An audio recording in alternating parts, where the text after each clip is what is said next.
వెళ్ళి శంకరుడితో చెప్పింది, మా అమ్మకి కోరికుంది, సప్త సముద్రములు కలిసి సరోవరమైతే అందులో స్నానం చెయ్యాలని కోరుకుంటోంది, మీరు మా అమ్మని అనుగ్రహించండి అని. అల్లుడు అత్తమామల పట్ల ఎంత గౌరవంతో ఉండాలో, ఎంత ప్రేమ చూపించాలో నిరూపించి చూపించాడు శంకరుడు. అందుకని ఆయన ఏం చేశాడంటే సప్త సముద్రములను పిలిచి మీరు ఇక్కడ ఒక సరోవరంగా మారండి అన్నాడు.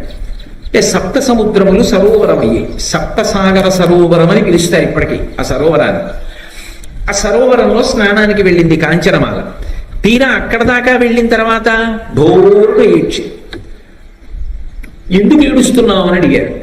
అడిగితే స్త్రీ పుణ్యతీర్థంలో స్నానం చెయ్యాలి అంటే భర్త చెయ్యి పట్టుకుని మునగాలి, అది వైదికమైన విధానం. భర్త ఏ కారణం చేతనైనా అలా స్నానం చెయ్యడానికి అవకాశం ఇవ్వకపోతే, అంటే ఆయన రాకపోతే, లేదా ఆయన అసలు శరీరంతో లేకపోతే, అప్పుడు కడుపున పుట్టినటువంటి కొడుకు చెయ్యి పట్టుకుని మునగాలి.